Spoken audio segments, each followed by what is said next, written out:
so much, everyone, for joining today. I'm Sudhir Pandey, and welcome to Ahmedabad University. And we are a university who believe in a different kind of education. We do project-based learning, and we love to interact with people, and we love to debate on ideas. And this conversation series is one such platform where we invite deep thinkers and policy makers and deep academic who come and interact with our faculty member and to the larger audience. This is one of our objectives. So again, I'm very thankful to all of you for joining today. Uh, I would like to, it is a great pleasure to introduce today's speaker, Professor Alex Thomas. Professor Alex Thomas is a faculty with the School of Arts and Sciences at Azim Premji. He received his economics education from the universities in Madras, Hyderabad, and Sydney. And he has published both in national and international journals such as Economic Political Weekly, European Journal of the History of European Journal of History, History of Economic Thought, History of Economic Ideas, Journal of Interdisciplinary Economics. And prior to joining Azim Premji University, he taught introductory macroeconomics and microeconomics to undergraduate students at the University of Sydney. He has recently authored a very interesting book. The title of the book is Macroeconomics and Introduction, but this is a different kind of book. This book provides a lucid and novel introduction to macroeconomics issues and theories. And the most important aspect is it introduces the reader to an alternative approach of understanding macroeconomics, which is inspired by theorists like Adam Smith, Karl Marx, Keynes, and these some notable names. So we are very happy to have you, Professor Alex, here at Ahmedabad University in the conversation series. Welcome to the series.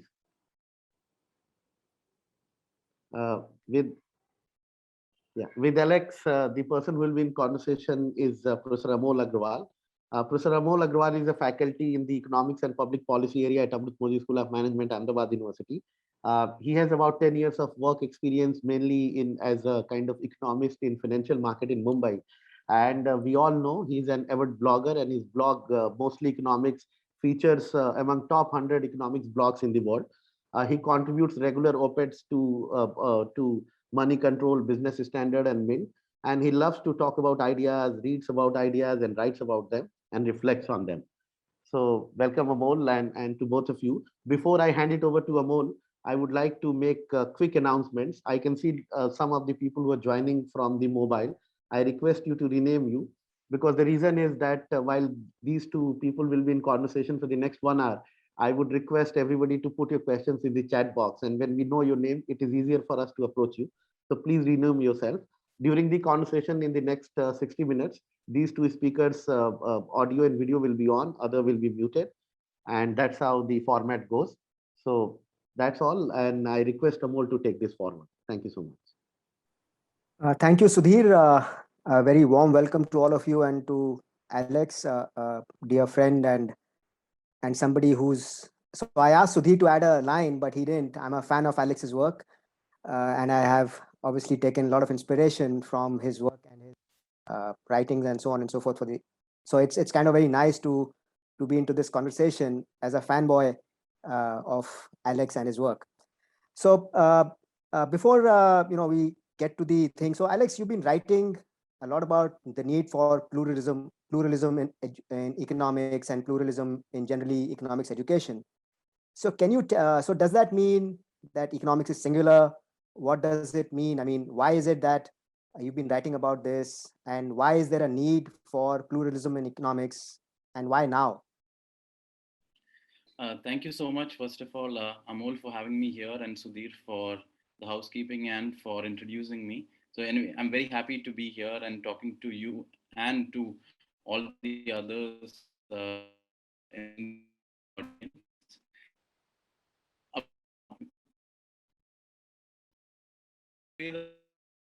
Pluralist in the because we get ideas from masses and then we employ our daily living or in our work. The other thing is, when it comes to economic discipline, at least since 1870s, and then later with the professionalization of economics happening in 1900s and how universities have gone about, there has been a domination of what is called either neoclassical economics or marginalist economics. And this means that we are introduced to only one way of understanding our economic surroundings. And this I would call a particular kind of monism, as opposed to pluralism, because then students, when it comes to how wages are determined, students are only exposed to one way of understanding how wages are determined. And similarly, when it comes to even methods, when econometrics is popular, people do a particular kind of econometrics and then that is taught. But there are so many other ways of understanding us, our world. It could be qualitative techniques, it could be ethnography. So I think that when it comes to theory and to methods, because of what is happening in academia largely, that boils down to us somehow teaching just one way of understanding our surroundings. And I believe that it's necessary for especially students to be exposed to multiple standpoints within theory, multiple paradigms, and also within methods, multiple paradigms. Because otherwise, what happens is, as a researcher, we might have already chosen a particular paradigm, whether it's a theory or whether it's a particular approach in method, but then we are not giving the students the full plate or the, the menu that they can actually choose from, because some students might want to synthesize. Some students might choose that, okay, I want to work in this paradigm because this is what explains the reality better to me. So I believe that it's important at the level of education, particularly, that students are exposed to multiple perspectives. And here I'm not just talking about economic theory, I would also include empirics here.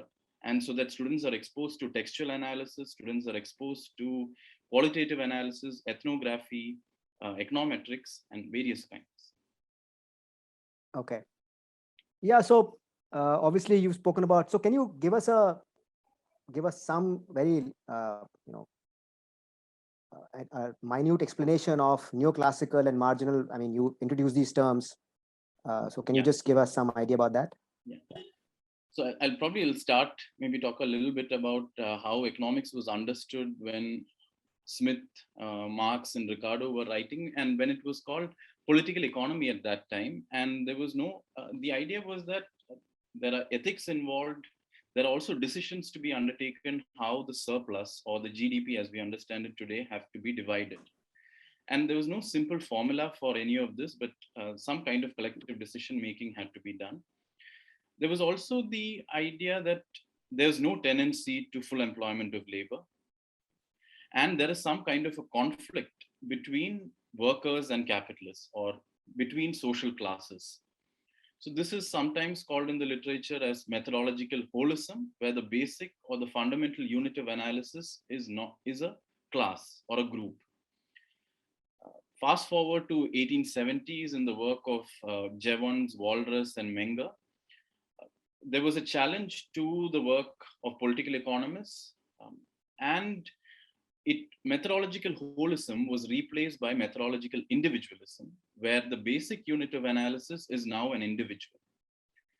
And this kind of a conflict sort of is not there, not visible anymore. And in fact, what we teach today is some variant, and I mean, some strong variant of marginalist economics, where when we teach marginal productivity theory of income distribution in microeconomics, the conflict is not very visible. In fact, as I write in my book too, it's a harmonious kind of situation where all participants to production get what they deserve, their marginal contribution. So even the fact that we reason at the margin is a particular kind of a particular viewpoint or a particular standpoint. And it is not necessary that this is the way that everyone reasons. It is not even necessary that this is particularly beneficial. Although the claim that is being made is this is a rational way of thinking, and this is central to marginalist economics. And I'll just make a point about neoclassical economics here. Usually people use marginalist economics and neoclassical economics synonymously. But I'm a bit reluctant to use the word neoclassical economics because it seems to suggest that it is an improvement over classical economics. Whereas to me and to many others working in history of economic thought, it is not an improvement over classical economics. In fact, it's a different paradigm. So in other words, they're not, I mean, you cannot talk of both of them as belonging to the same paradigm, and then marginalist economics displacing or having a new viewpoint or bettering classical economics. So, which is why I call it marginalist economics, just to make the distinction that this is a different way of understanding our economic surroundings from that of classical political economy. Okay. Yeah. So obviously there are many schools of thought as we understand in history of economic thought. So, I mean, going back to the title of this seminar, if Smith, Marx, and Keynes were to walk into the classroom, economics classroom today, will they be happy or will they be disappointed? So because there's a lot of criticism as far as economics pedagogy is concerned, and there is a fair bit of thought around how should this be taught. And at Azim Premji University, you've been involved into this. The whole core textbook has evolved out of that discussion. So, could you tell us how these pioneers of economic thought, as we read them today, how would they be reacting to what is being taught? I mean, would they be happy? Would they be sad? What would their view be? I mean, of course, this is an impossible question to answer. But I can only probably say that as having read um, Smith, Marx, and Ricardo to varying extents, I think that it's certainly disappointing because one thing that is visible in the work of Marx, let's say Marx, Keynes, and let's just take the case of Keynes, where although Keynes has been taught economics, or most of his economics is coming from Marshall and the marginalist tradition, what Keynes is doing in his general theory, which has been fundamental and path breaking in many ways, is really questioning his teacher Marshall. Or what Marx is trying to do in his work is he's trying to involve or engage in a critique of classical political economy. So what is common to all of them, or even if we go back to Adam Smith, he's critical of mercantilism and how governments have supported big trading companies like the East India Company and have thwarted competition. So what is common to me in all their work is a kind of critical engagement with the ideas of those times. But what I fail to see in most textbooks, because I haven't been to many classrooms, but most textbooks which are of mainstream nature, is there seems to be no role for debate. There seems to be no role for critical engagement. I mean, how do we critically engage with a book? Or how do we communicate in the classroom that there are various ideas that are co-evolving maybe, and people hold on to many different ideas? How do we bring them into the classroom and have a fruitful discussion? So I feel that one way to do it is, even in a microeconomics classroom, what is the microeconomics that is visible in Marx, and what is the microeconomics that is visible in Marshall, or what is the microeconomics that Joan Robinson wrote about? So how do we bring them together? And here maybe I can even go back and say, in the work of Arthashastra also, there is some understanding of how prices ought to be determined. There is a normative or an ethical consideration with respect to prices. And this is also visible in the work of Thomas Aquinas, a scholastic who wrote about just price.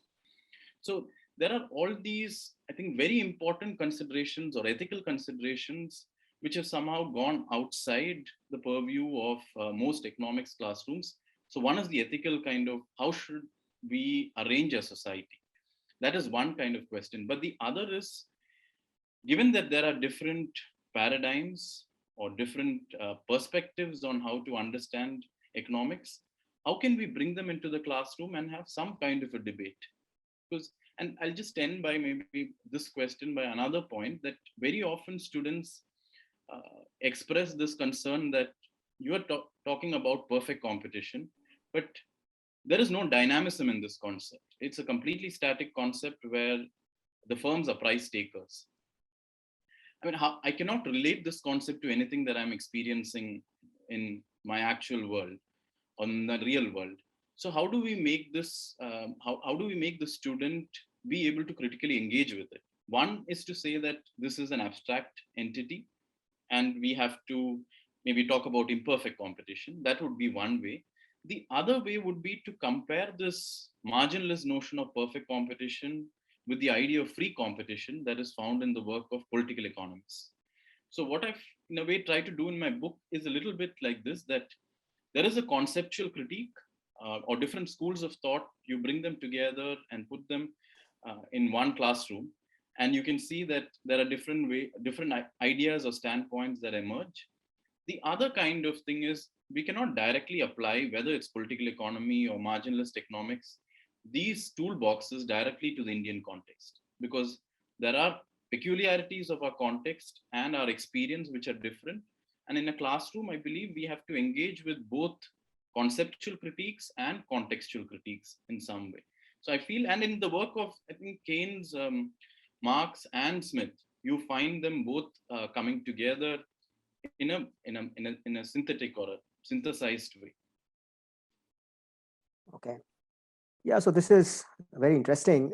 So, you mentioned about your book, and so you've written, I mean, the one was a co-edited volume on pluralism economics, and another is your recent book titled Macroeconomics, which I believe has already become a bestseller. So many congratulations on the same. So, as a student of economics, you must have also gone through your own neoclassical sort of training and done done what is required of you. So what is it that motivated you? What is it that drove you into history of economic thought? What is it? When is it that you realize that this is something which is worth doing? And then, obviously, something about your new book. If you could tell us the process of writing an economics book, especially during the pandemic. How did you cope with writing the book? Okay. All right. So in my bachelor's, when I did mainstream economics, I mean, I had certain contextual critiques. So I used to think, okay, these are too abstract and I can't really apply them. The Indian context is very different, or I had those kinds of criticisms. But then when I went to do my master's at the University of Hyderabad, I was introduced to classical political economy.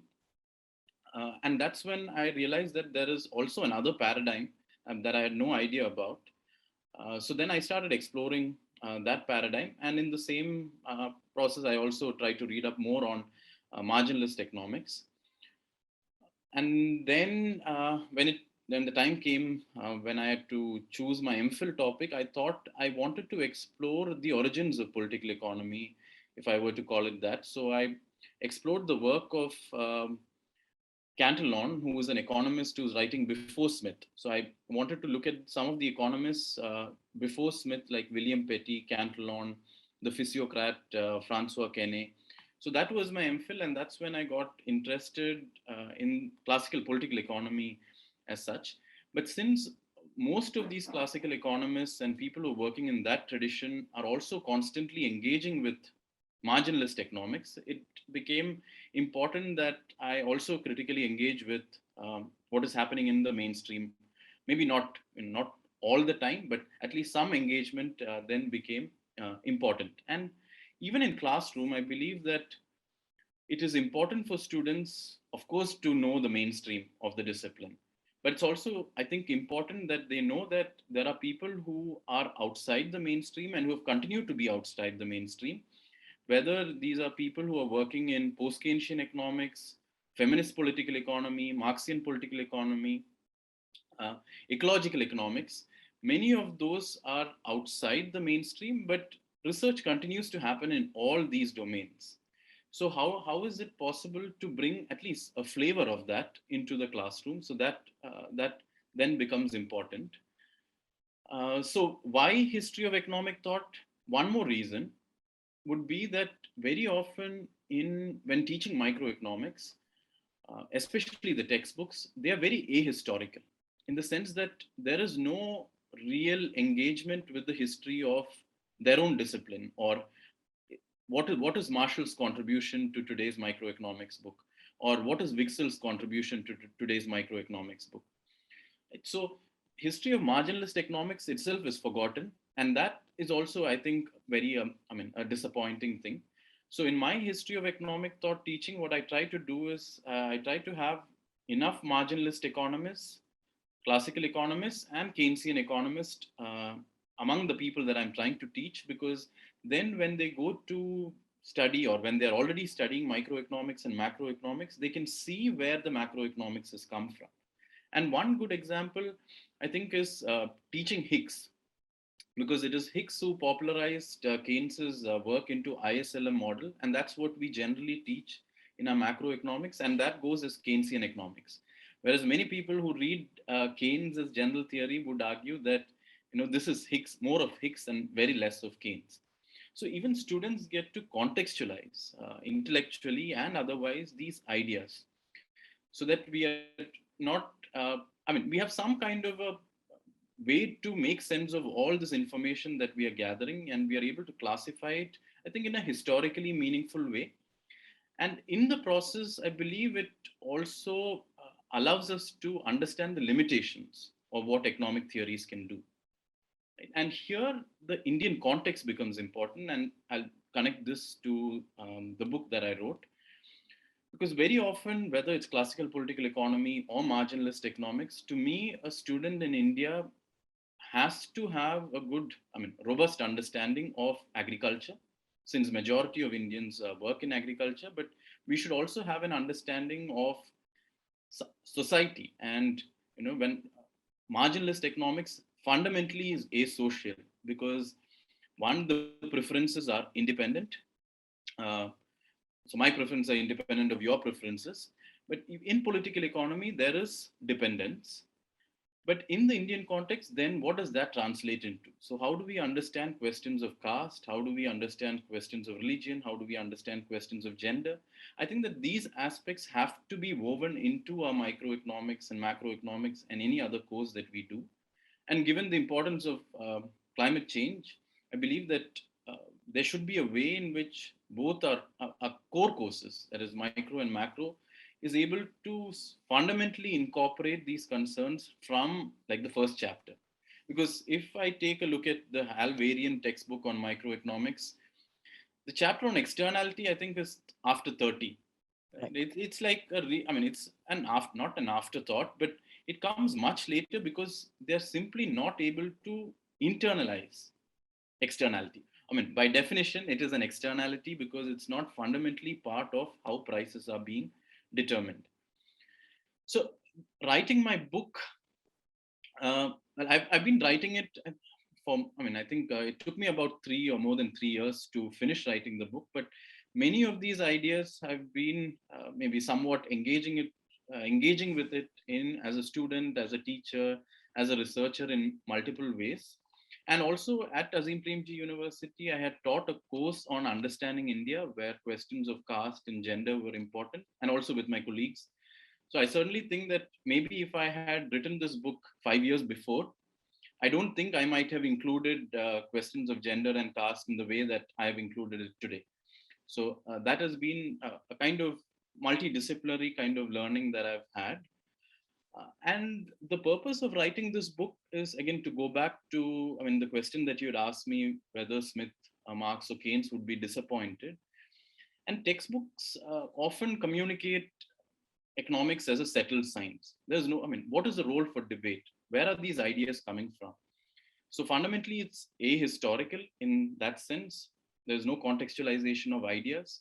And two, for the Indian student, I believe it's asocial. One, marginalist economics is asocial by definition. But even if you were to incorporate some kind of things, how do we bring in our considerations into the textbook? So that was my motivation, really. I'll just, to recap, one motivation being that I wanted students to be exposed to two different paradigms. And secondly, it was to bring in a kind of critical pedagogy where Indian institutions or Indian specificities are given importance in the book. Okay. Yeah, so this is obviously very interesting. So what was it, during the pandemic, how did you end up, writing and that whole process? Can you take us through? Because we have students here and they'll be interested to understand this process of writing a book and the thoughts and how you really managed all this in this time period. So I think by the time the pandemic hit, I had to write maybe I think two more chapters or two and a half more chapters. So I'd already finished about six or seven chapters before that. Um, I mean, it's of course it's some of these things are a bit difficult to talk about, but let me try and make them intelligible. Because on some days it would be that I was writing throughout, or at least I was thinking about what to write for a long period, and I would just write them. One thing that I started doing with this book particularly is that I've been doing all my first drafts on paper. So I'm using a pen and I'm writing them on paper because one is that I get distracted if I'm probably on the laptop, and if I have to search for something, then I go from there to a hyperlink, and then it's never ending. One is to maybe make me more disciplined. So I've been doing them on paper, which I think has also helped me in being more disciplined. And uh, I mean, it has just helped me write better, I feel. Then I've also been sharing some of this with some people who have known my work on political economy and classical political economy for a while. So there have been feedback, and there I would think that it's very important to have, and this is for students in particular, I think it's very helpful and important to have a community of people who might be friends, who can read your work and critically comment on it. So I think that that is very helpful because we learn a lot when we are engaged in some kind of a critical or a debate with people whose views might be different from ours. And even if it is similar, we still manage to learn. Then there was a whole process of revising, which I think is the most painful one. But once you've written the first draft, and then the process of revising, and then so here I must also mention that one of the things that I didn't mention before is I wanted to use some illustrations in the book. And this happened because one of my students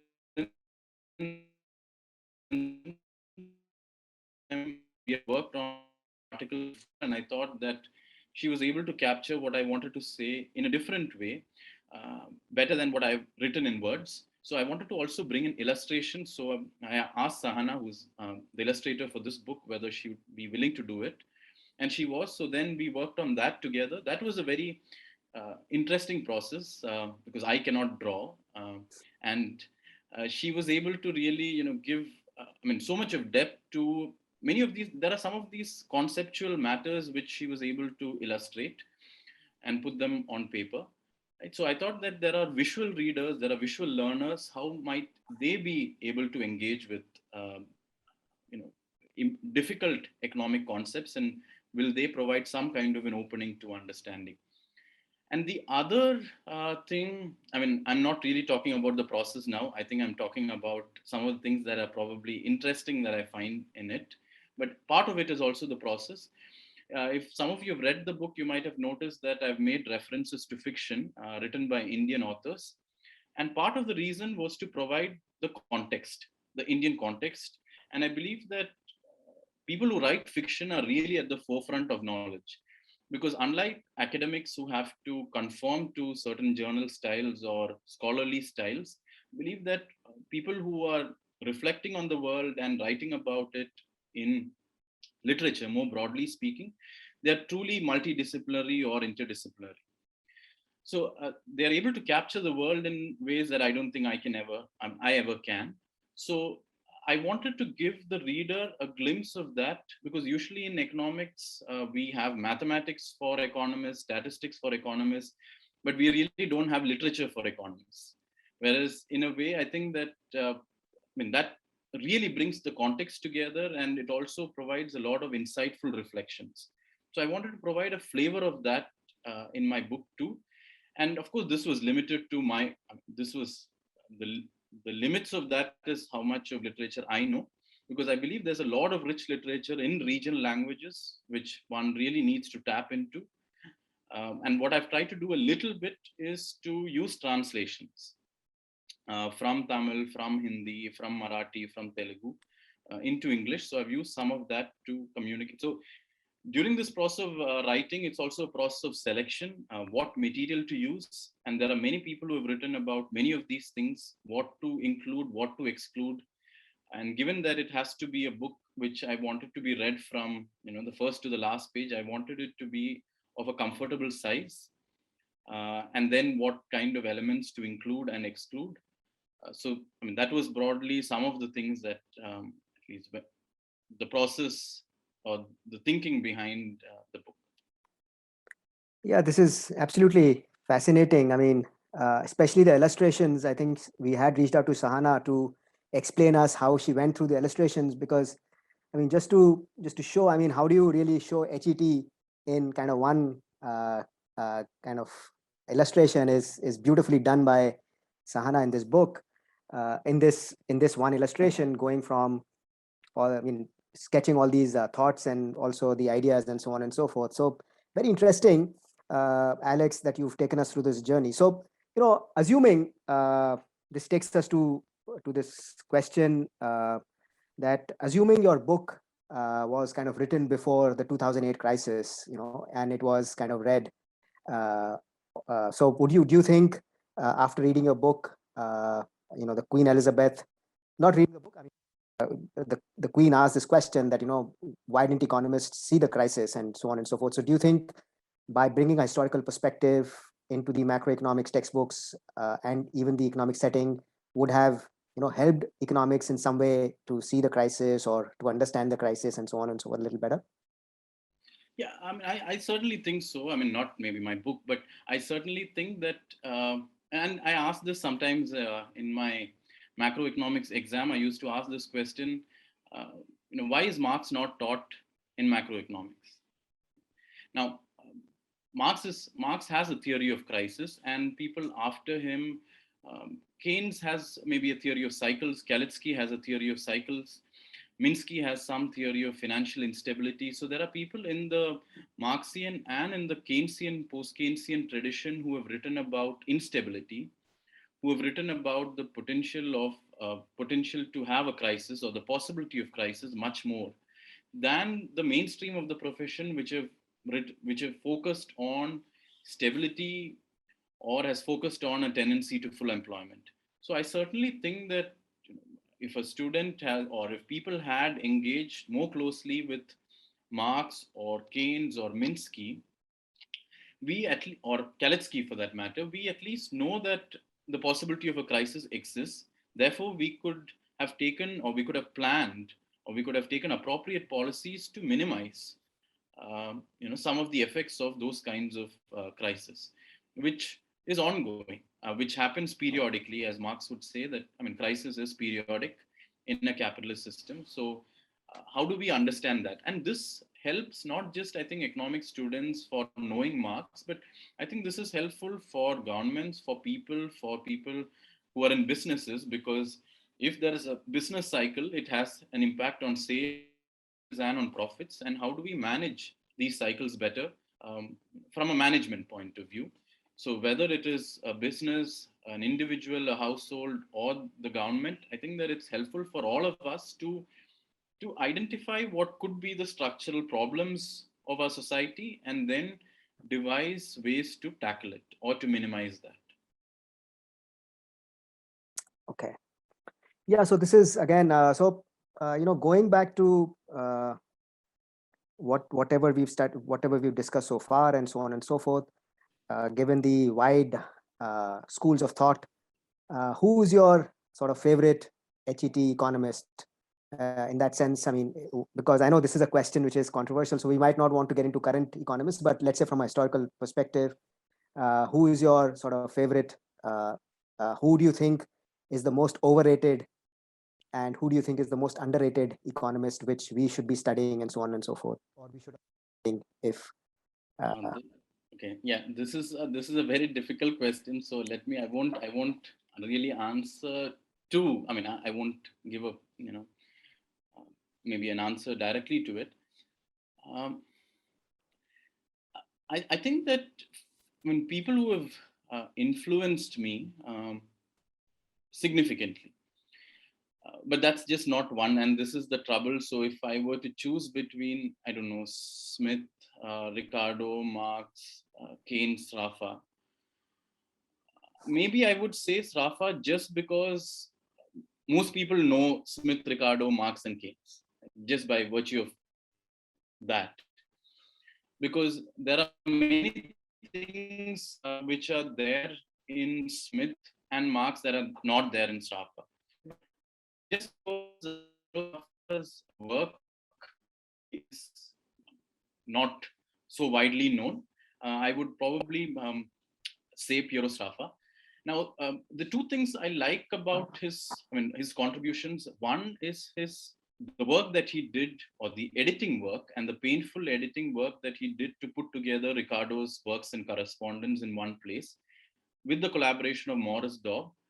Now, today, these kinds of activity where people are compiling work, finding hidden drafts and pamphlets and putting them together in the rank of scholarship, somehow this is not considered important today. But this was anyway commissioned by the Royal Economic Society in London, and this was done. But I believe that I believe Keynes commissioned it, right? Yeah. Yeah. So I believe that as we progressed, and now there's so much of information, but there has to be some way in which where we are able to curate information, and where information is available in an accessible way. So whether it's the collected works of J.S. Mill, or collected works of Ricardo or Smith or Keynes, I think this is and to our knowledge. And I hope that more such works can be done and might be done in Indian context. For instance, we've been talking a lot about non-Indians here, but I believe there's a lot of work to be done of Indian economists, where we are able to put their work together and bring out collected works. And recently, I can only think of the collected works of A.K. Dasgupta, which came out in 2 volumes, I think. But apart from that, there has not been a lot of interest or maybe support to bring out more such collected volumes. Now, the question of, I think, underrated and overrated, as I said, that's too difficult to answer, but maybe again, I'll try and answer it in a different way, which is to maybe talk about Adam Smith a little bit. And the reason I want to talk about Adam Smith here is, given his very important position in intellectual history for multiple disciplines, and unlike Marx, where it is easy to locate Marx's politics, the case of Adam Smith, it has been much more difficult, where people from both left and right of the political spectrum have tried to appropriate Smith in various ways. So very often we see invisible hand being used, Smith as a proponent of free markets, whereas I think a careful reading of Smith would reveal that it is not quite so. And there's a particular context in which he's writing. He's talking about the collusion between big governments and big companies. So, and then when one reads his views on education, again, we come to see that Smith is not an apologetic of capitalism or free markets in some ways. He understands the benefits, he also understands the limitations. So I think that, again, reading, there is no substitute for, I believe, reading some of these texts in the original. And there, I believe, both you and I, both of us are teaching history of economic thought in our respective universities. And I think there it's really valuable, where students actually are exposed to the ideas, because these ideas somehow are embedded in various ways. So it's important that we understand them better. Yeah, so we already have questions about missing Mises, Hayek, Friedman in one of the chat box. So maybe we can take that a little later. So again, one you mentioned about teaching HET. We both are teaching history of economic thought in our respective universities. But this is sort of a paradox. I just want to say this, that for this webinar, we saw 300 plus registrations, and we are seeing several of them logged in here. So there is obviously a lot of interest amidst students to understand this. But at the same time, the universities and colleges so on and so forth, are not, still have not warmed up to HET. So, what explains this paradox that, on one hand, we see a lot of popularity with students, and this is a constant thing which Mark Blog and several others in their papers have written, that it's a very popular thing if you look at it that way. Papers being written, ideas, so many newspaper articles quote Marx, Smith, etc., etc. But at the same time, when it comes to our own profession of economics education, uh, in most places HET is not taught, and it is not being reflected upon. So have you sort of thought about this? What are your views, and how can we make HET kind of popular amidst campuses way out? Because unless we do this, we can keep having these conversations on why HET is important, but unless the universities and the campuses wake up to the importance of the subject, so it's kind of still very rare.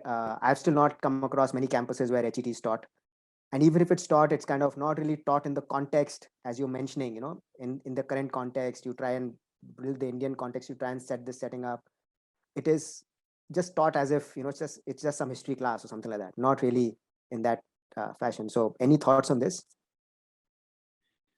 Uh, yeah, so I mean, one is that I think in the certainly 1950s and 60s, many of I think the economists who are now way past their 60s and 70s, most of them have been trained probably with some history of economic thought in their curriculum, in the PhDs. But I mean, I want to make maybe 3 points. One is that I think today the academic profession and knowledge production happens primarily through journals, and there is a hierarchy of ranking when it comes to journals. And these rankings are also done by people who are in mainstream, and they favor certain kinds of methods or certain kinds of approaches where we've heard stories where if a person were to use let's say a post-Keynesian framework and submit that journal to a top mainstream journal, it will be rejected because they say that this is not the framework that they want to see. So then there is a journal ranking which happens, and because universities want faculty members to publish in, again, top ranking journals, automatically it means that things which we students and many of us might value, as whether it's economic history or economic anthropology or history of economic thought or qualitative analysis or feminist political economy, they don't figure into the journal rankings. So I think we have to, I mean, this is connected to how the journals are ranked, who ranks these journals, and also connected to how universities want faculty members to publish in these journal rankings. That's one. The second aspect, and I think this history of economic thought, also I try to communicate this in my classroom, that there are always academic fashions. At one point in time, Smith's economics was mainstream. Then let's say that different points in time, different economics have been mainstream. Keynes was mainstream at a point in time. Like, Milton Friedman was mainstream at a point in time. Then when you look at more research programs wise, general equilibrium theory was popular. Everybody wanted to do PhD in general equilibrium at a point. Later, we have seen that everyone wanted to work on game theory at a point, behavioral economics, RCTs. Right? So it keeps changing depending, it's like academic fashions. So academic fashions keep on happening. And I think history of economic thought provides a vantage point also to understand these kinds of changes that are happening within the discipline, so that we are not completely driven. We're not beholden to what just happens today, and we don't have the larger context or we don't understand the larger context in which these fashions are changing, so that students can take a much more informed decision as to what is it that they want to study further, or which paradigm do they want to use, or which method do they want to use. So, and the third is, we speak about creativity in education, we speak about critical thinking, but in a way, what we seem to be promoting inadvertently, maybe, is a certain kind of standardization. Right? So, we want everyone to do the same kind of things, and this too, I feel, it is a kind of influence of the way in which our academic institutions are set up, how scholarly activity is thought about, and also the ranking system. Because what this then does is the questions that we pose are determined by what is already published in the top ranking journals. So, what is the role for asking fresh questions? How do we ask fresh questions? Some of these questions might not be answered. Some of these questions might not have relevant data sets. Some of these questions might require living in a village for 1 year. So, there are just, I think that we have to see the role of history of economic thought in this larger kind of what is happening to the profession at large, what is happening to knowledge production at large, and understand our roles as teachers here and students also are within this larger domain. And I think universities are also constrained by these larger forces. So I believe that only way to make sense of it is to think of it in this larger social context. Now, for what can we do about history of economic thought?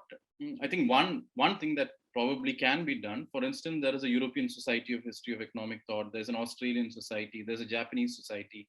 There's a North American society, Latin American society. One is that if there is a sufficient mass of people who are actively teaching history of economic thought, researching in history of economic thought, one can think of a society like that where people can have regular meetings, conferences where we share what we teach in the classroom or what we are researching on or what we are thinking about. At least that's some kind of, I mean, it's probably not completely within the mainstream, but it's at least an informal way to engage with these important ideas. Okay.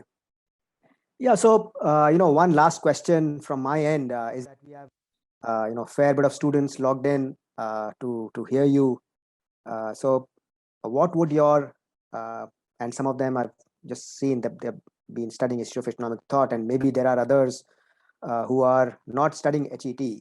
So, what would your kind of message be? I mean, how do we for these students? How should they really look forward to if they are interested in building a career in HET? And even if, though we can answer that later, but maybe some books, you've already mentioned about original texts we should be reading, but other than that, some other sort of things you could recommend. Yeah. So I think one, at the top of my head, the two places that students can look at for resources would be the European Society of History of Economic Thought. They have a website. They have annual conferences, but they also have a list of resources. Similarly, the North American Society, which is called the History of Economics Society, they also have a list of resources, teaching material, research that happens, and some notifications. That could be the first stop if one is interested. They also list various universities in the world where you can do a PhD in economics or PhD in economics in history of economic thought. So that's one. But I believe the other thing that maybe at least some of us members of the faculty could do is to have more books in the library which students can then use. And I think it's also important that I point out that not all learning can happen in the classroom. And here I think that it's important that students form groups, clubs, reading clubs where you go to the library, pick up a book, read, debate. So I feel a lot of learning really happens outside the classroom, in the corridors, in the hostels, now maybe over Zoom as well. But I think that it's really valuable to keep an open mind, critically engage. And one thing is I feel that especially textbooks, I think that all textbooks, including my own, needs to be critically interrogated and evaluated. There is no reason to think that the textbook, is the ultimate truth. So one has, because if you look at textbooks, these are written by people. These are written by different economists who have varying persuasions, and they are writing it. So there is no reason to think that there is something ultimately special about it. It is a place where we can learn things in a systematic way. But if we come across something that we feel is not right, make a note of it. Maybe it could be a logical problem. It could be a problem with the nature of the assumption. It could be some other mathematics that you think makes sense, or it could be another data point that you have, or it could be in your own experience that might just vary with anything that is in the book. So I think it's important to acknowledge that and document it and use that to engage with whatever material that you're reading. Okay. Sudhir, I think, Yes. Alex, I think we'll now move on to questions from the chat box.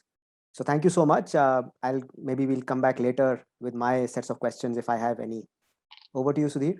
Yeah, thank you Do we so have? much. And this was really interesting. And how do I know? Because I can see a lot of questions. So the chat box is still full. So I would like to call Professor Indra Hirve first for her comment and question. Ma'am, if you can unmute your camera and audio, that will be nice. The discussion was really very interesting.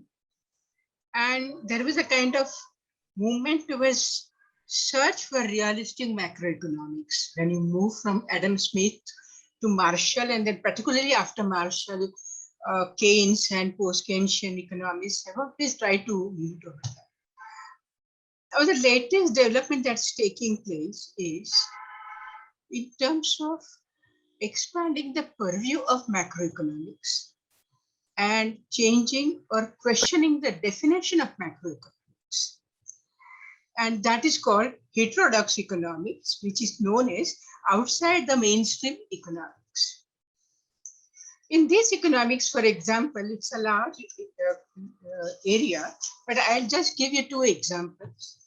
There are two ways in which they expect macroeconomics to expand. One is inclusion of unpaid work, and second is inclusion of environment, or you can say natural capital. Now, to give you example of unpaid work basically forms or contributes to human capital formation.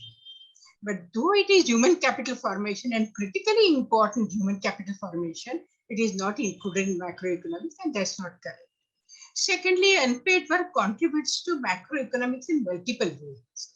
For example, it subsidizes private sector because private sector gets labor, private sector gets what you call depreciation of labor, in the sense that taking care of wear and tear of worker at the end of the day, and the fresh worker goes to work the next day, etc., etc. And that's why private sector has to spend less on labor wages than that what they would spend otherwise. Similarly, it subsidizes the public sector because public sector also has to take care of so much which the household sector or the unpaid work is taking care. I would like to explain what is unpaid work just in a minute. That there are three kinds of human activities. One is economic activities which fall into the macroeconomics, typical conventional macroeconomics. Second is those activities which fall outside the conventional economics, which are but within general production boundary, and that is cooking, voluntary services, etc., etc.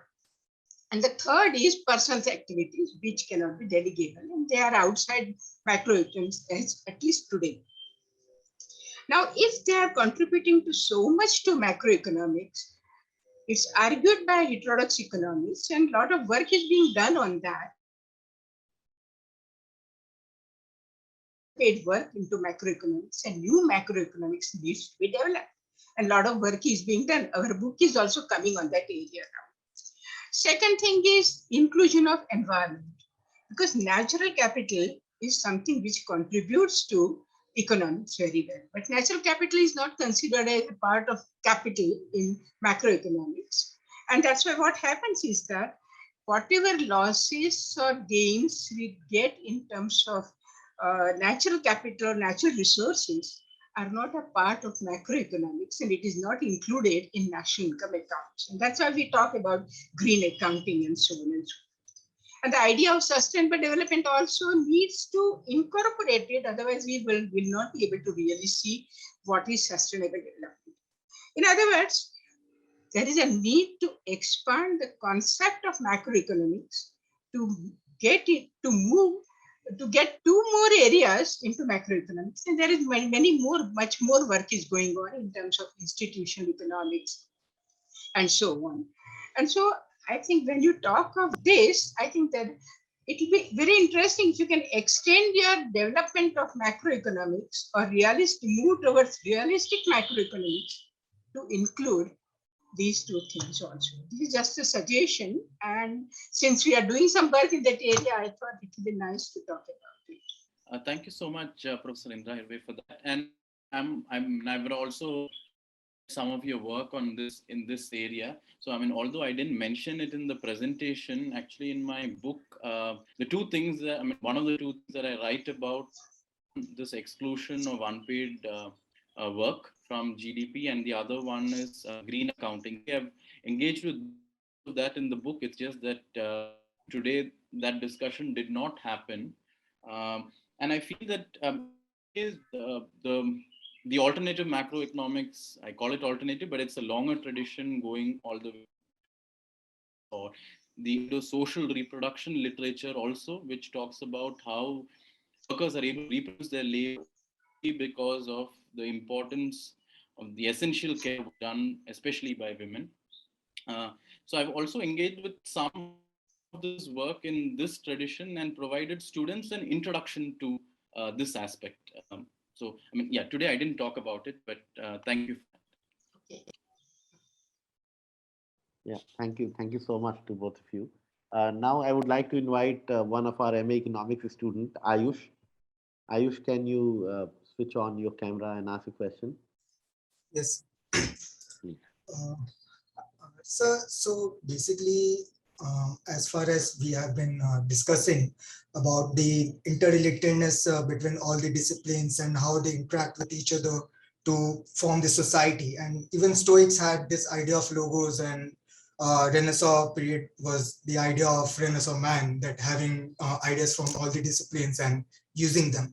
But as far as I can see in modern times, what is actually happening, that industries are growing and their prime motive is just focused toward growth, and growth in itself has become an end rather than a mean to development of humans, and human development has rather become a mean toward growth. So there's kind of an exchange of roles here, and that's something I am very much concerned about. So what are your ideas regarding that? And the second thing is, as you mentioned, using all these scholars' work in history of economic thoughts like Marshall and all those people. But the point is the demand for those work in industries. Like if I want to become bank PO, and majority of Indian youth is going toward that section, banking and insurance and all those fields. They're not learning Marshall and other people. Rather, they are just doing some accounting stuff, and they are just focusing on how should I earn maybe six-figure income and so on. So the intellectual curiosity is diminishing with time because of the demands in industry. So how can we actually fill this lacuna between the intellectual curiosity and this demand of industry in education system?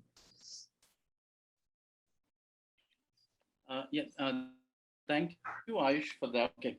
So the first question about growth and development, if we actually look at, I mean, if we read the work of, let's say, Adam Smith, it's very clear that what he has in his work is an account or a theory of both growth and development.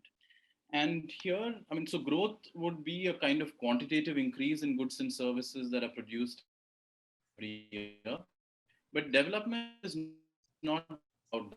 Right? And for Smith, especially in his work on the theory of moral sentiments, it's important to talk about self-respect. Right? So we could talk about multiple things, but there are these social sentiments and social values we easily reduce to any kind of quantitative magnitude. Right? You can have some kind of a proxy for it, but ultimately these are fundamentally social in nature. So let me just give a kind of example. We might think that a mobile phone or access to internet is optional, but in a society we cannot simply make that claim because it today. So I was saying that in Adam Smith there are these notions of development which can be understood through his writings on the theory of moral sentiments, that book, and also how he discusses ideas of self-respect. What is necessary for a society? There, in fact, he argues that education is necessary for all. So these are, in a way, to me, more central and how we should think of development. because when, and also why, when Adam Smith is writing, it's not that economics profession was divided into growth theorists and development theorists and macroeconomists and microeconomists, right? They are talking it, I mean, they are writing as if they're all interrelated. And today, I think that kind of a coherent perspective is very difficult for students and for to have because of the specialization that has happened. So I feel that, just reading Adam Smith many into growth and development. And let me just make maybe which is that in Adam Smith, we have already notions of division of labor, where it's clear that if there is an expanded production, you have increase in labor productivity, you have some kind of technological progress. Now, this kind of a similar idea, David Romer talks about the importance of technological progress, economic growth. And he won the Nobel Prize some years ago. Right? Now, as someone who has read Adam Smith, and maybe there are, of course, the specifics, but as a core idea itself, I'm not very clear that Romer has contributed to our overall understanding about the role of technological progress and growth that was not there in.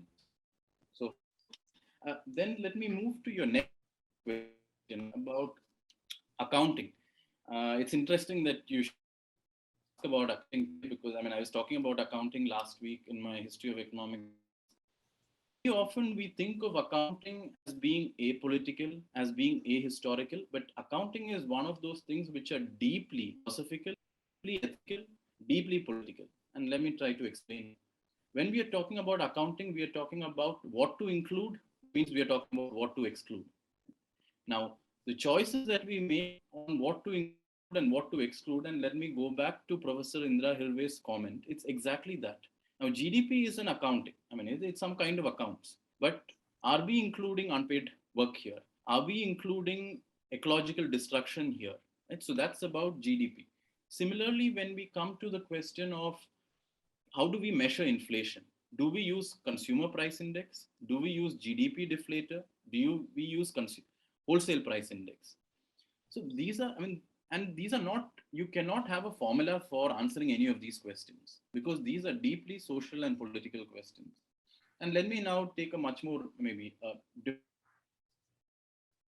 kind of a example, that of depreciation. How do we measure depreciation? There could be many different ways of measuring it, but because there are tax benefits, if we can show depreciation, how we measure depreciation matters because it has an impact then on tax that is collected.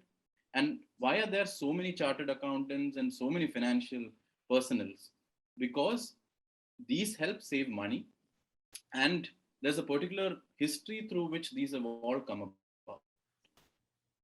To me, that in a way, really fascinating because it's deeply, deeply political and deeply philosophical. Now, the way this accounting might be taught today might not be that in this kind of a critical, but I believe that it's very important to look at the history of accounting.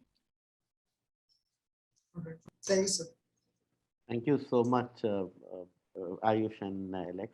Now I would like to invite Professor Pallavi Vyas. She has a question. Professor Pallavi, if you can unmute yourself. Yeah, just unmuting. Hi, Alex. Thanks a lot. This was really enlightening. So just thing on perspective, like how much, this history of economic thought is like one thought versus another. But isn't it just all about, I just see a lot of harmony between these thoughts, right? Is that, I don't know whether you mean what you mean by pluralism is that harmony. But I think everybody is just building on like seeing different aspects of society and writing about it, right? And there are these economists have gone through, different stages of society. And I just don't, honestly, at times, you got to invoke Karl Marx. And at times, Adam Smith is dead on, right? Like, so it's not, like, why do we, in history of economic thought is like, it's this versus this. And it's I just don't see it as a versus. I see it as all part of like the richness of economics, you know. Um, I mean, just to add to that, like, this idea of sorry, just to add to that, just the idea of heterodox economics, right? It's like, why aren't certain aspects being introduced into GDP?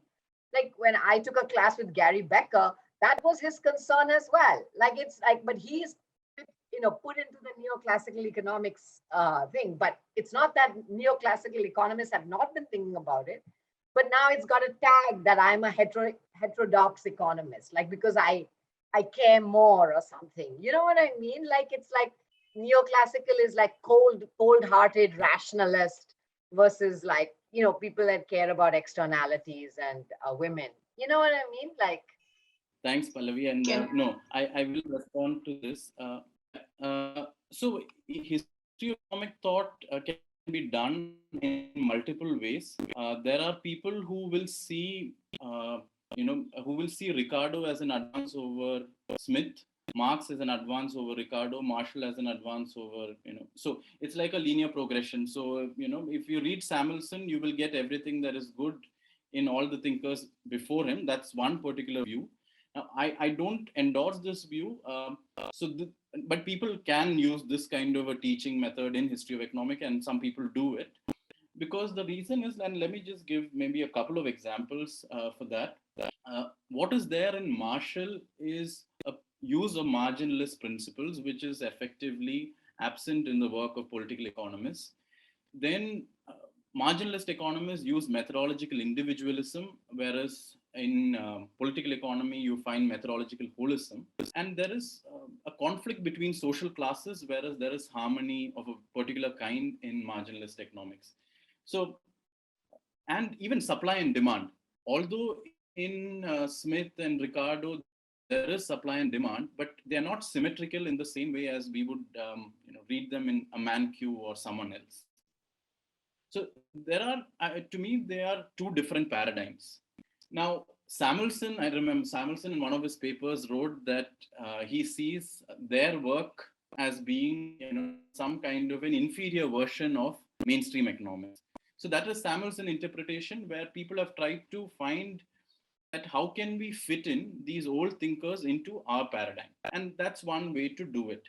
But let me just come to the other point that you made about considerations of welfare or considerations about gender or ecology. Now, I don't believe that.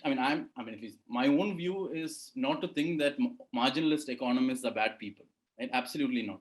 Because in history of economic thought, when I teach them, it is very clear that people like Walras. Now, Walras had socialist concerns, and he developed the marginalist general equilibrium theory in a particular way.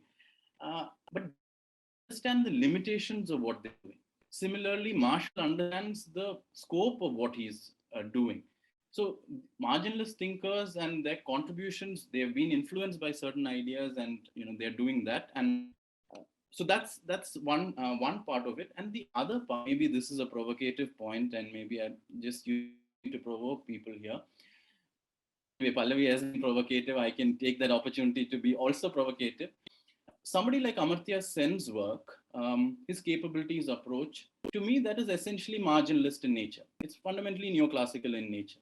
Right? He has tried to expand the welfare considerations within neoclassical economics by bringing in various considerations. So it is possible to operate within marginalist economics and arrive at political conclusions which might be very similar to heterodox economics. But I think that if you start from heterodox economics, you cannot arrive at certain policy conclusions that you can arrive at from mainstream economics. Okay, thank you so much for this. Now I would like to ask Vrushti. She has a question. Vrushti, if you can come on camera and ask a question. Yeah. First of all, good evening, sir. Your point regarding literature and economics really hit home because I recently wrote a paper for one of my professors. Like it was based on the interaction of literature and economics, and there was a podcast episode on the same. So Yeah, I mean, that was really interesting point that it helps to contextualize stuff. My question is about, a lot of classical economists, they came from different backgrounds. They were philosophers or lawyers, or they weren't economists, and economics as a subject evolved much later. So would you think that academically speaking, introducing that multidisciplinarity in our curriculum would be like helpful to deepen the understanding that we have of the subject and the society, or like does history of economic thought is enough to cover that base? Okay, thanks, Rishti, for that question. Okay, now I think the answer will vary depending on who you ask this question to. But in today's context, I mean, this is my personal view, right? So you don't have to agree with it or at all. I think that there is a value in doing some kind of a disciplinary study, because at least getting a good sense of the core aspects of economics discipline. What does it try to do? What can it explain? What are the methods that it uses? Once that, I mean, along with that, if we are able to have a course on, let's say, literature, or a course on pure mathematics, a course on anthropology, a course on statistical theory, I think that is very valuable. But I don't think, I mean, I would think that it's important, or maybe one can think of maybe the first year having, we sample different kind of courses and then we get into it. But I do believe that it's important to engage with people from other disciplines and ideas from other disciplines. And personally speaking, I have learned a lot from taking courses in the history department and in the philosophy department, especially the discussions in philosophy of science when I was a master's student, because those were questions that I've never thought about in an economics classroom at that time. Like, what constitutes a scientific explanation? What is a paradigm? What does it mean to have a revolution in the scientific progress? What does scientific progress mean? What is a thought experiment? And there are different theories for all of this. So it was quite startling for me at that time. But I think that it has made me appreciate economics and what economists are trying to do a bit more. But it has also made me appreciate the limitations of what we can actually do. And in that sense, I think it has made me more humble about what economists can do or ought to do. Yeah, Thank you. you so much. Thank you, Vrishti, and thank you so much. So Alex, I've been students to build their own Bloomsbury group in the or an apostles or something like that, so we've kind of seen that all these guys had multidisciplinary teams, whether it was Keynes, whether it was, so I've been encouraging, and Vrishti is doing this HET class with me, so it's kind of, I've been encouraging them to build these interdisciplinary groups within the university to kind of do this. No, I think that's really great. And because, as I said before, I think there's only so much we can teach them in the classroom by textbooks or by other things. And I believe a lot of learning and the learning that carries on forward, I think a lot of it happens, what they take away from the classroom and then they discuss outside. So, I mean, I think that's great. Yeah, thanks. Related to that, one of our students who was our student, now she graduated, Asha, has a question or comment. Asha, would you like to? Yes, can you hear me? Yes, we can.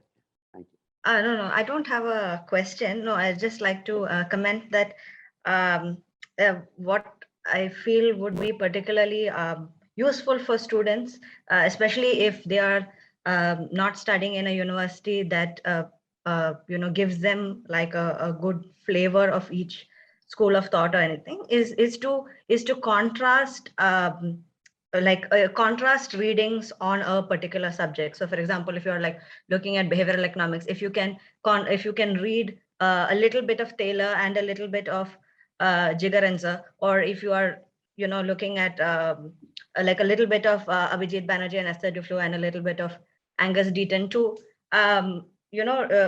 that would be quite useful, because at the end of the day, even like nobody can be 100% objective.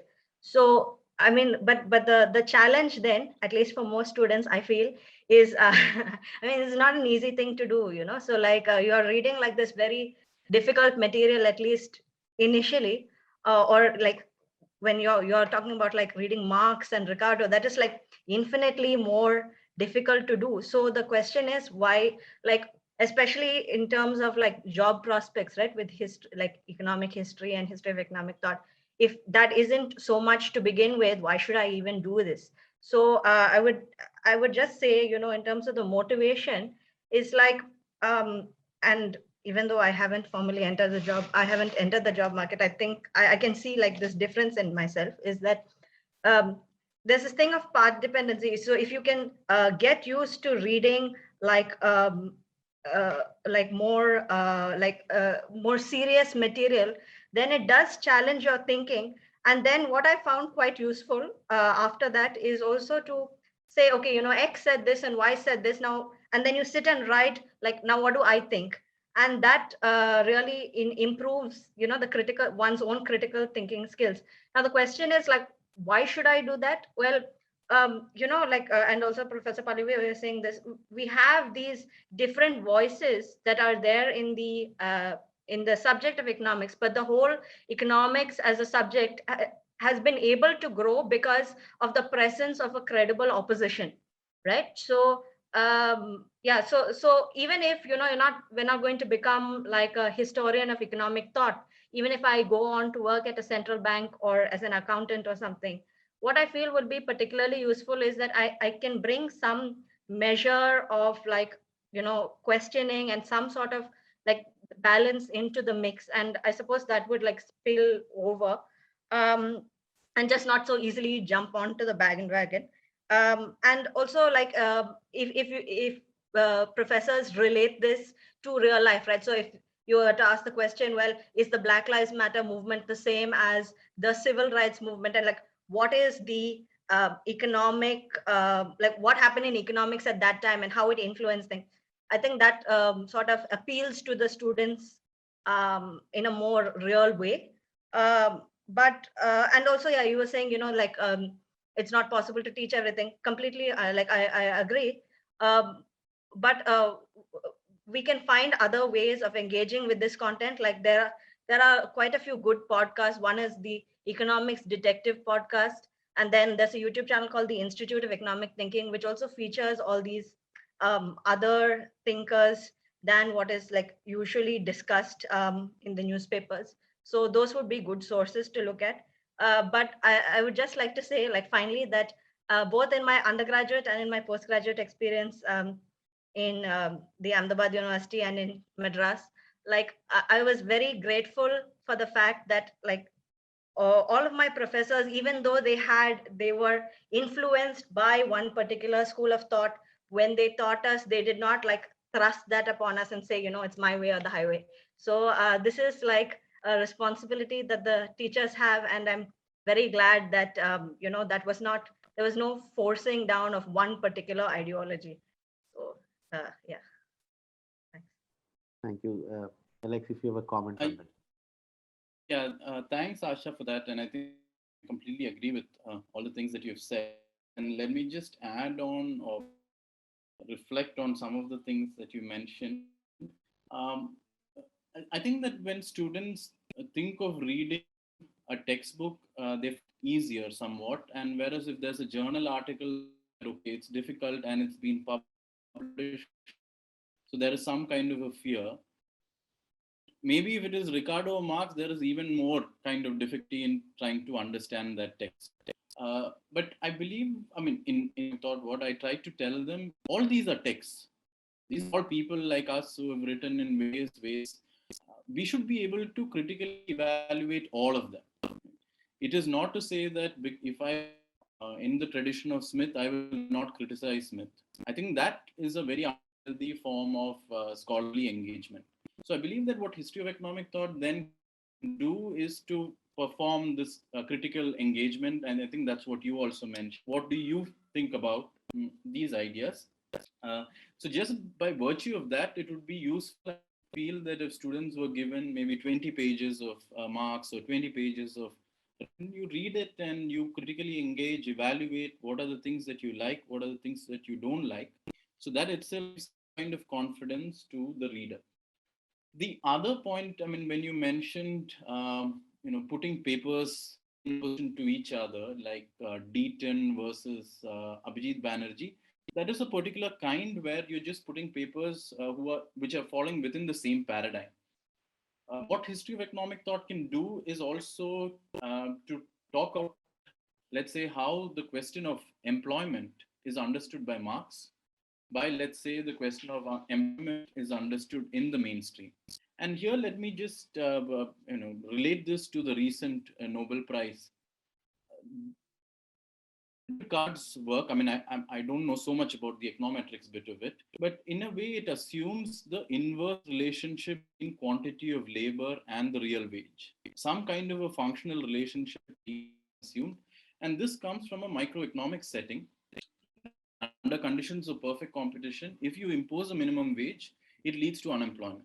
Right? This is because your supply and demand curves are constructed in a particular way. Whereas in Smith or Ricardo, you will not find such kind of constructs. Different alternative view of thinking about the economy.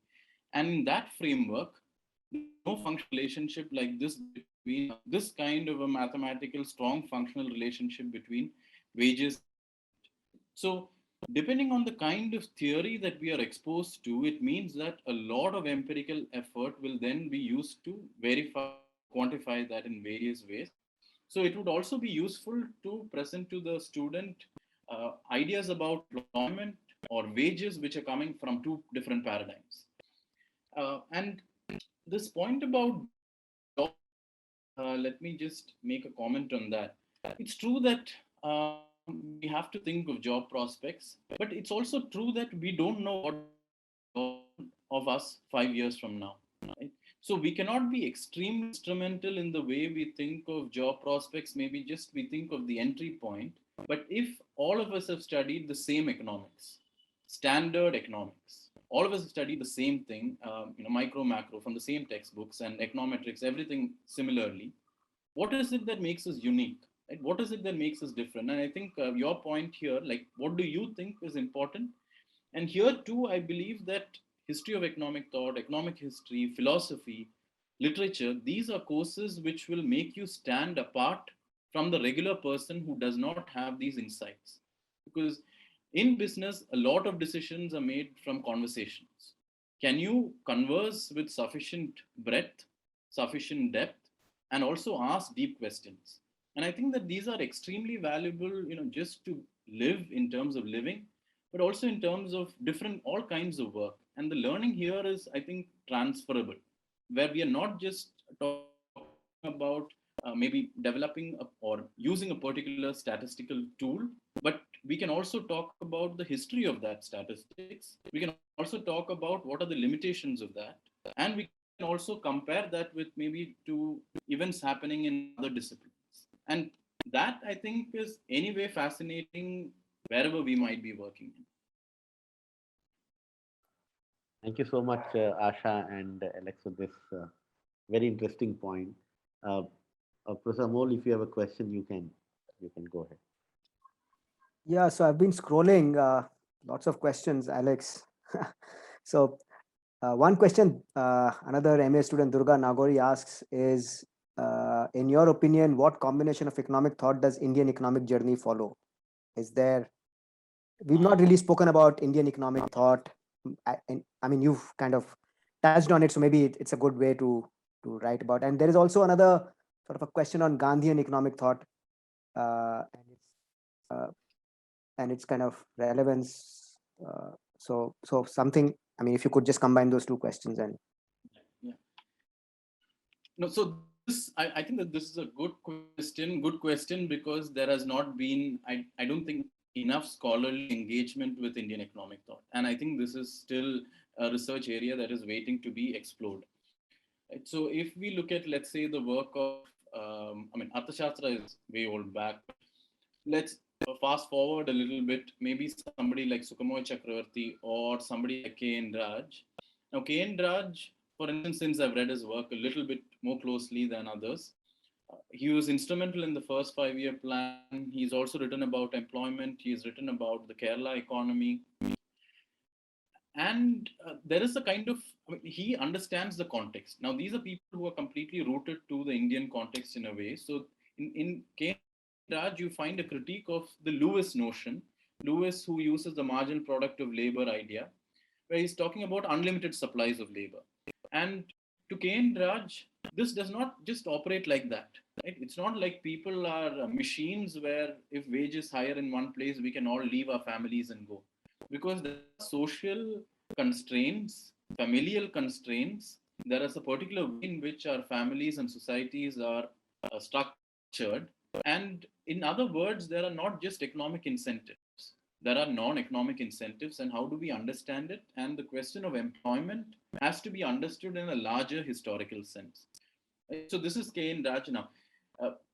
How can we situate him within a particular context? I think that would be difficult. And since you asked the question about Gandhian economic thought, again, it is difficult because Gandhi himself is not, I mean, an economist by training, but Kumarappa has tried to extend some of those ideas. And certainly, I think that it might be useful to talk about it in a classroom. And since I've not engaged with it so much, I can't say more about it. But there's this book called A History of Indian Economic Thought. And it's one of those, I mean, few books which has been written on Indian economic thought, published by Routledge. And what is surprising there, and the same author has written about Gandhi's economic thought. What is surprising there to me is that there is no mention of Ambedkar either in the index or in the chapters. And it's surprising because Ambedkar did a PhD in economics from Columbia University, and he did a second PhD in economics from the London School of Economics, and both in economics. One in monetary economics, one in center-state financial relations. Now, again, going back to the question of inclusion and exclusion, how to answer that question, but suffice it to say that there is a lot of Indian economists who have contributed internationally, nationally to our economy, but still, I mean, how many Indian economists do we study in a classroom? How many Indian economists do we find mentioned in our microeconomics, in our macroeconomics books? And why is that? And so I think that there might be people we mention who are currently popular, but I'm talking about the people in the past. So what is our own attitude to our own history of our discipline which has taken place in India? And I feel that there is a lot of work left to be done here.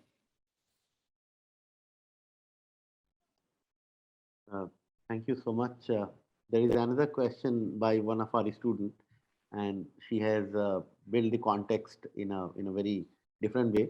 But I'm just asking the question. She's saying that in this current scenario, which school of economic thought or which ideas can help the economy come out of this unemployment crisis? If you ask me the question, I will certainly say classical political economy.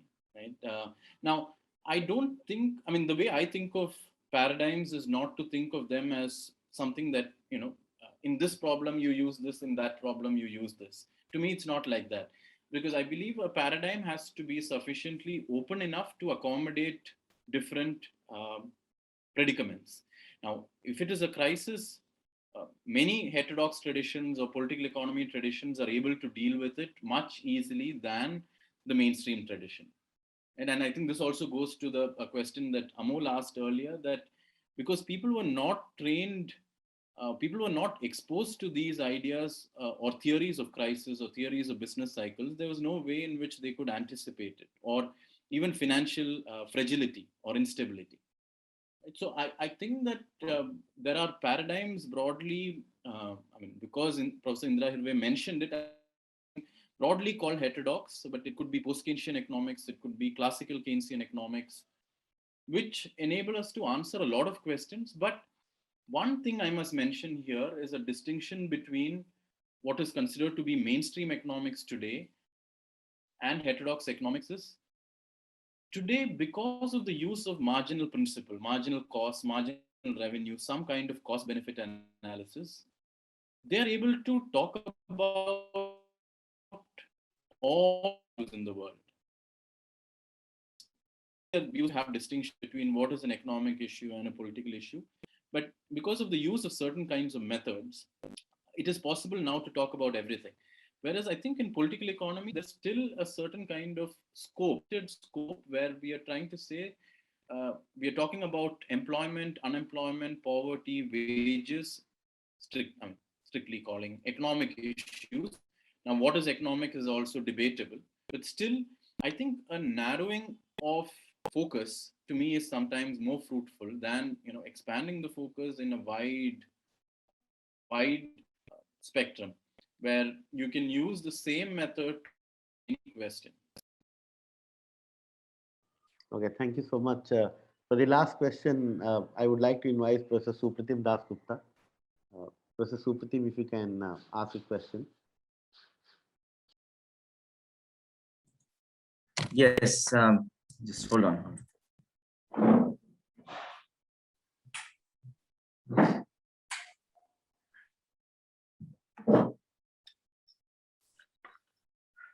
Yes, so thank you for the very interesting conversation, because we heard a lot of views, and it was very encouraging to see a lot of students ask the questions, because we really don't have the students participate in such a large extent. So I think, I mean, kudos to both you and Amol for actually encouraging the students to ask. I'll just ask one very simple question that you had at the start of the conversation. You had spoken about a pluralistic approach. So when should students ideally be taught a course in history of economic thought, or something of a more multidisciplinary or interdisciplinary course on the various schools of economics? So, as also in the lines of Asha, I'm not sure if they can be taught when you're teaching principles in the first year probably. So what is a good time to actually introduce to them to these concepts, to economics students? That question, okay, I'll respond in two ways. One, I just respond to it specifically. Yeah. I think maybe a later end of second year or maybe third year, I would say, because then they already know some of these concepts, and then they are trying to understand where it fits in. But I must here share one of the feedback that I had received from one of my students when I taught history of economic thought. And the response was that if there are 3 courses in microeconomics, why can't there be 3 courses in history of economic thought?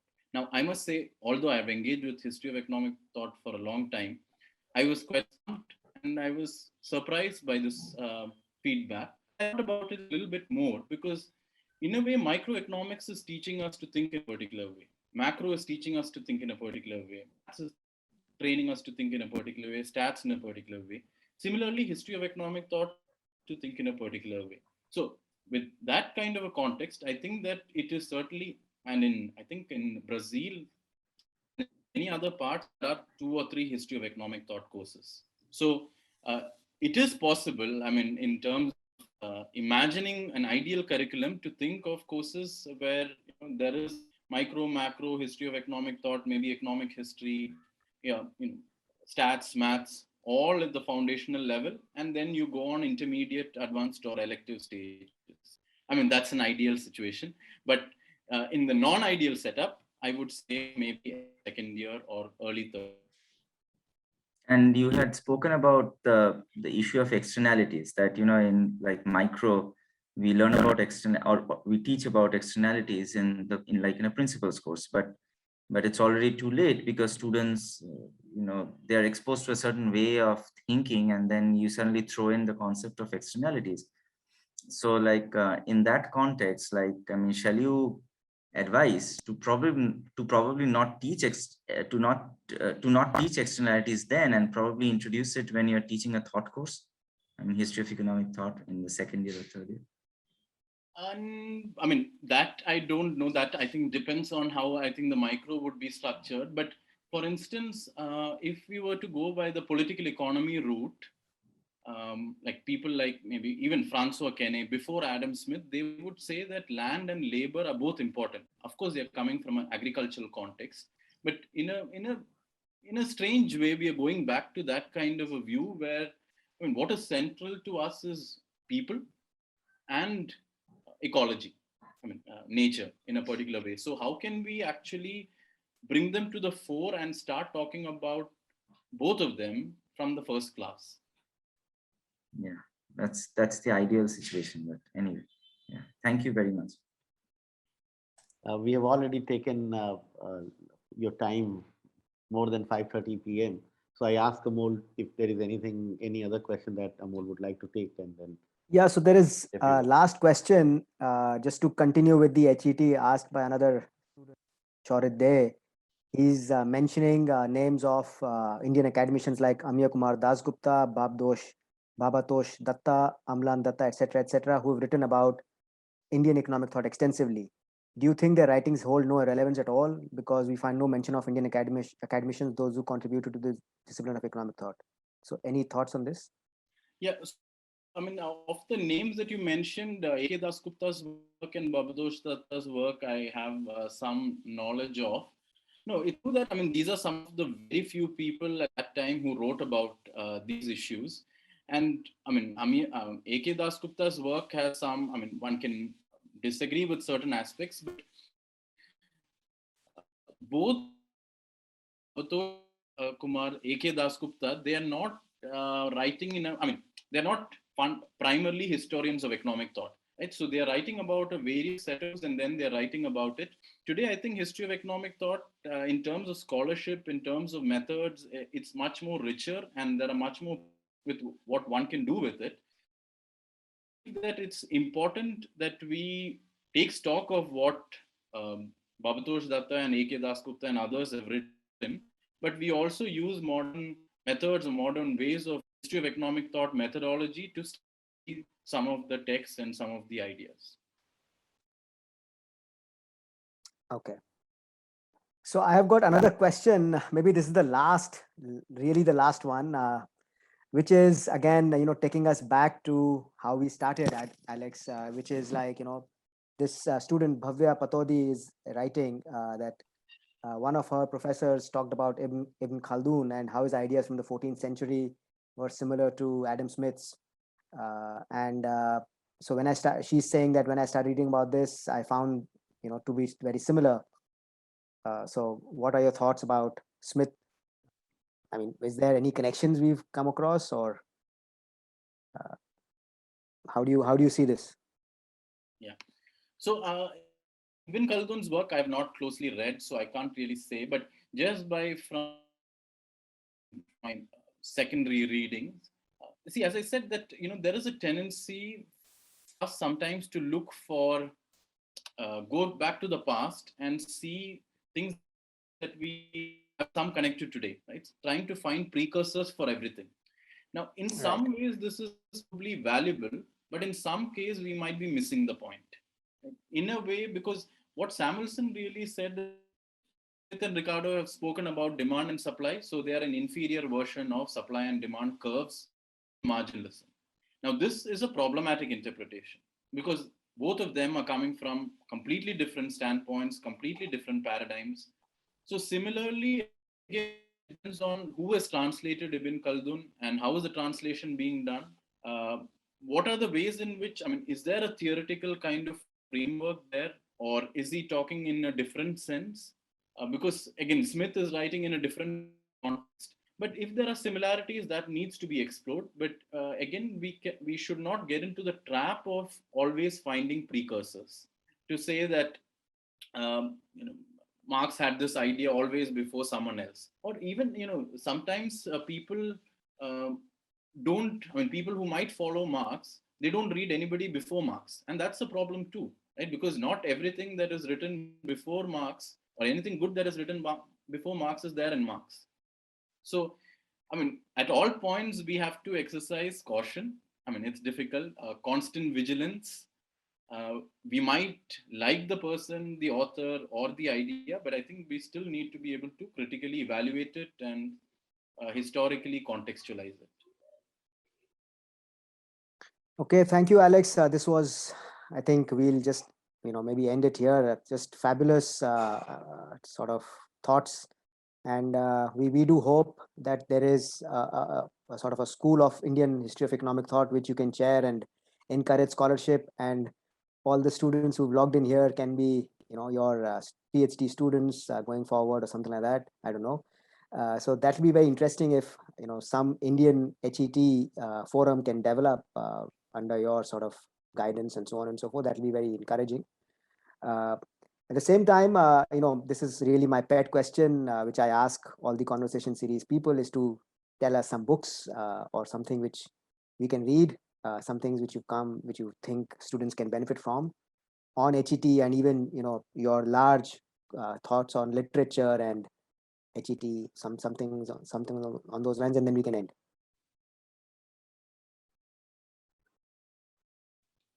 Okay. This is, I'm a bit averse to recommending books, I must say, unless it is the classics. Okay. And the reason for that is I feel that, I think I can only say that, go to the library, browse, pick what you like and read. Because I believe it's important that we develop our own unique ways of seeing, and that only comes from when we are able to select and go and browse and take what we like, whether it's a book of fiction or a book of non-fiction, except for the classics, which anyway everyone knows. But I believe that I think that we should. This to me, this is the. This is the only advice that I can give to a student, is really to go to the library, and therefore our library should be well stocked with diverse collections. And I think that you should just pick and read whatever you like. It might be unrelated to anything today, but maybe 5 years from now you might take ideas from it. And it's only then it also acts against a kind of standardization, I believe. So sorry, Amol, that I haven't. I know that I'm a bad student because I haven't responded to many of your questions.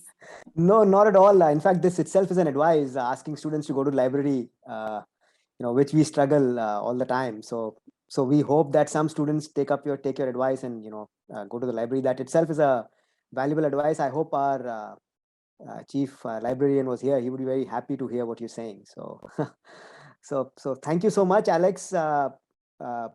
This is wonderful, and we do hope to engage in future on this topic, and try and take the HET issues forward. Over to you, Sudhir. Thank you so much, Professor Amol. We are grateful to Professor Alex and such a fabulous conversation. And what I liked really is the kind of question that the student asked. That also give us some sort of insight that what do they think about these economic subject and history and classic and all. And that was truly encouraging to see them and to have that kind of perspective in us. It was only possible because of your conversation, the topic that you have, and the way Professor Amol asked questions, and based on your response. And you're also very generous. You answered every question in quite detail, and we took extra half an hour, but generously you attended all the questions. So we are thankful to you. And we are thankful to all those people, the students and other faculty members and people joining from outside to attend this conversation on Saturday evening. So we are grateful to each one of you. So thanks again. Take care, and see you in the next conversation series.